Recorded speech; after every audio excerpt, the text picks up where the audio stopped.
दे, ये आपकी बहुत बुरा हाल कर देंगे।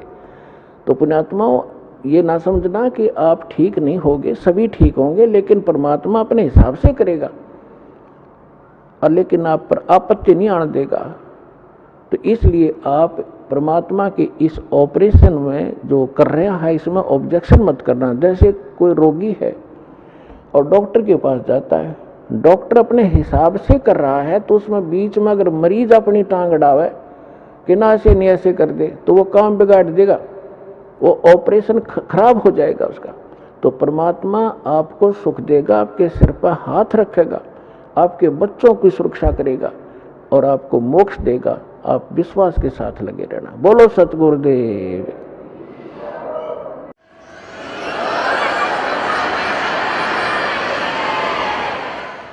धीरे धीरे रे मना, धीरे सब कुछ हो, माली सींचे सो घड़ा, रे तू आए फल हो। अभी तक तो आपने बबूल बो रखी थी, सब ने गलत साधना शास्त्र विधि कर मनमानी साधना करते थे। अब आपने ये आम का बीज प्राप्त हुआ है, अब आपने बीजा है, इसकी सिंचाई करो। इस सतनाम की, इस मंत्र की जो भी ये प्रोसेस है पूरा, ये सारा आपके इस जीवन में भी लाभदायक है और मोक्ष भी देगा। तो जैसे आम के पौधे को कोई बीजता है और उसकी सिंचाई शुरू करता है, कहते माली उसके अंदर सैकड़ों घड़े जल के डालता रहता है जब तक वो बड़ा नहीं होता, और जब वो बड़ा हो जाता है, पेड़ बन जाता है, फिर देखना उसके फल कैसे लदपद हो जाएंगे। आप भी खाओगे, अड़ोसी पड़ोसी भी तोड़ ले जाएंगे, अचार बनाओगे और पका के खाओगे, और फिर भी समाप्त नहीं होंगे। तो ये आम का यानी सत भक्ति रूपी पौधा आपने इब बोया है, इसमें थोड़ा समय देना भगवान को। अगले दिन फल तोड़ने की चेष्टा ना करना, लेकिन ये समर्थ है, कुछ सहयोग आपको वैसे अपने कोटे से देना शुरू कर देगा। समर्थ है ये, अपने भी कोटे से आपको राहत देगा। नहीं आपके संस्कार अच्छे नहीं थे, अच्छे होते तो आप यहाँ दुखी नहीं होते। तो आपको परमात्मा पहले अपने कोटे से राहत देना शुरू करेगा, फिर आपकी भक्ति रूपी पौधे को पेड़ बनाने के लिए ये साधन बताए जाते हैं। दान करो, पांचों यज्ञ करो, यहाँ आओ। यहाँ आपको किस लिए बुलाया जाता है? आप देखते हो आपको यहाँ एक मेहमान की तरह रखा जाता है। आपके भाई बहन जो पहले से लगे हुए हैं आपके लिए भोजन तैयार करते हैं, आपके लिए मैट बिछाते हैं, सारी सुविधा करते हैं, ताकि आप परमात्मा के बच्चे हो और आप इस परमात्मा को पहचाने। यहाँ आओगे, कहते हैं संत मिलन को चालियो, तज माया अभिमान, जो जो कदम आगे रखे ओ हे यज्ञ समान। कोई कहीं से भी आता है और वहाँ से चलने से पहले आप 100 प्रकार की व्यवस्था करते हो, 2-3 दिन पहले एडजस्टमेंट करना शुरू करते हो, तो वहीं से आपकी लगन और आपकी आस्था भगवान में के गुड अकाउंट में लिखी जाना शुरू हो जाती है।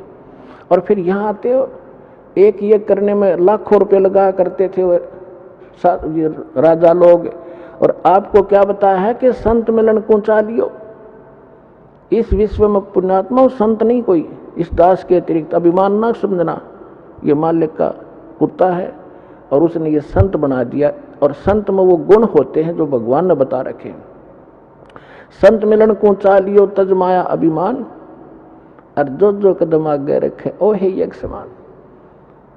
कोई कितनी ऊंची पोस्ट हो और कितना समृद्ध हो धन से, जिस प्रकार आदमी बच्चा रोगी डॉक्टर के पास जाता है, उसको पता लग जाता है तेरे दीर्घ रोग है, असाध्य रोग है, तो वो जाते ही डॉक्टर जो भी उसको आदेश देता है, इंजेक्शन लाऊंगा लगा दो जी, जांच कराओ वहाँ जाओ, अच्छा जी, लेट जाओ, लेट गया जी, कपड़े उतार दो, चेक करूंगा, लो जी।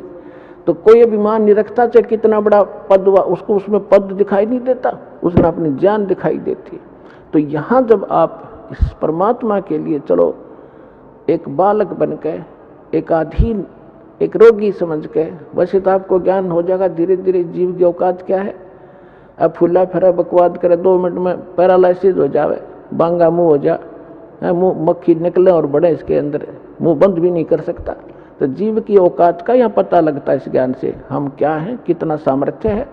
हम समर्थ की भक्ति करके वहाँ चले जाएंगे जहाँ कोई कष्ट नहीं होता। तो यहाँ कहते हैं संत मिलन को चालियो तजमाया अभिमान, और जो कदम आगे रखे ओ हे यज्ञ समान। और फिर उस आधार, उस भाव से जब आप यहाँ आओगे दर्शनार्थ, तो जितने भी कदम वहाँ से लेकर यहाँ तक आपके बने, प्रत्येक आपकी एक यज्ञ के तुल्य पुण्यदायक होगा आपको।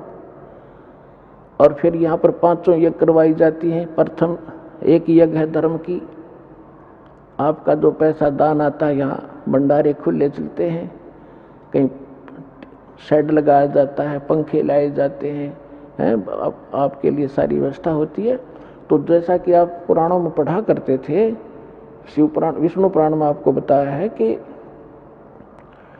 श्राद्धों के विषय में एक जानकारी दी है कि यदि कोई योगी को भोजन करा दिया जाए, योगी ये नहीं होता जो पेट का पानी लाकर दिखा दो ऊपर न पैर करके खड़े हो जाए, नहीं।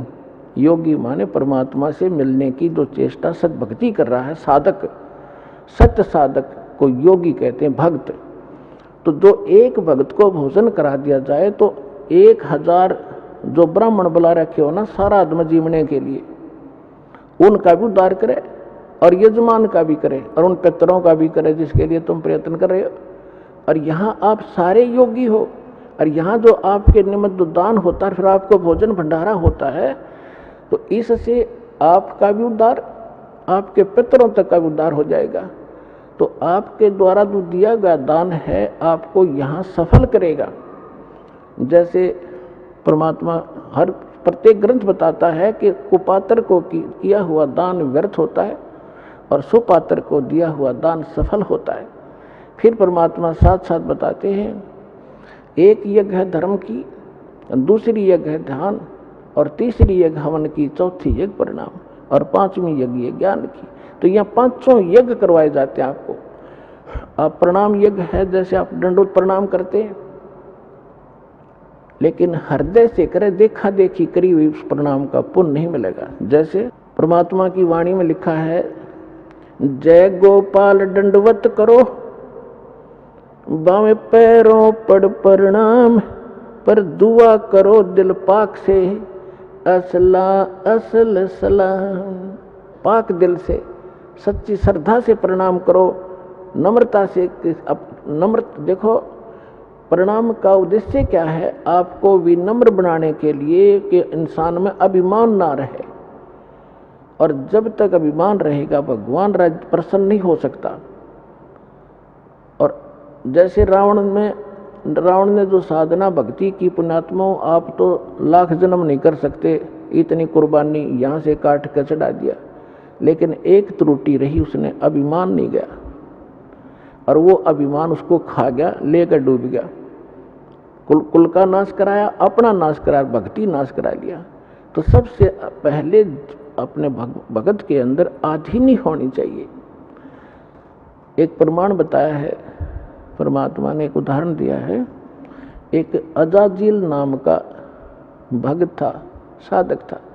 अब जैसा हमने गुरु मिलते हैं, हम उन गुरुओं को कंप्लीट मान के, संपूर्ण मान के उसके आदेश का पालन कर लेते हैं। जीव की तो इतना ही काम होता है श्रद्धालु का। अब इन्होंने क्या कर रखा है कि राम नाम की गाड़ी की ब्रेन में टिक रखी है। किसी ने एक पहिया ले रखा है, व्हील, उसको घुमा रखा, जाइए राम नाम की गाड़ी, तुम भी दिखाओ इसको। किसी ने एक स्टीयरिंग ले रखा, किया राम नाम की गाड़ी है। अब जैसे कोई हवन करते फिरते हैं, कहते हैं यह भक्ति है। कोई सुबह शाम के नित्यनेम कर लेते, छोटे मोटे गीता का, कोई वेदों का, कोई कहते यही भक्ति है। ये सारी मिला के भक्ति बना है। तो उसको एक पहिया दे रखा था, उसके गुरु ने कि बेटा प्रणाम करा कर, और प्रणाम करने से तेरा स्वर्ग में वास हो जाए। क्योंकि ये जो यज्ञ हैं, जब तक हमें सत्साधना न मिलती है, स्वर्ग तक की साधना है। लेकिन हम इन यज्ञों को स्वर्ग के लिए नहीं, अपने मोक्ष के लिए प्रयोग करेंगे। हम जिसका हमारे ऊपर कर्जा है उनको ये पकड़ा देंगे कि आप अपना ये ऋण पकड़ो, हमने तुम्हारे लोक में वो रेस्टोरेंट नहीं चाहिए, हम आगे को चलने वाले हैं। उस अजाजील ने अपने जीवन काल में, पहले लाखों वर्षों की आयु होती थी, 1 अरब प्रणाम की, दंडवत प्रणाम, लेट लेट के। और जब वो ऊपर गया, विष्णु जी को इष्ट मानता था, विष्णु जी के लोक में गया। अपने आत्मा, जो भी क्रियाएं आप यहाँ कर रहे हो, जैसा भाव आपका है, आपकी भी ऐसी परीक्षा होगी त्रिकुटी पर जाके, और जैसी श्रद्धा आपकी इस दास के प्रति यहाँ होगी, ऐसी वहाँ होगी, तो वहाँ परमात्मा आपको इस दास के रूप में मिलेगा। तो अजाजिल नाम का वो श्रद्धालु जब प्रणाम करता था, प्रणाम यज्ञ किया करता था, उसमें इतनी भक्ति, उस स्तर की जो स्वर्ग तक जाने की और वहाँ पर पद पोस्ट पाने की, इस प्रणाम यज्ञ से इतना संग्रह हो गया उसकी भक्ति कि विष्णु जी के लोक में जब गया तो विष्णु जी ने कहा कि भाई बहुत ज़्यादा भक्ति की तूने, यानी बहुत अच्छी साधना की बच्चा, साधना के अंदर ये सारा कुछ आ जाता है। तो उसने कहा जी हाँ, साधना खूब की, 11 अरब बंदगी कर रखी है मैंने। तो विष्णु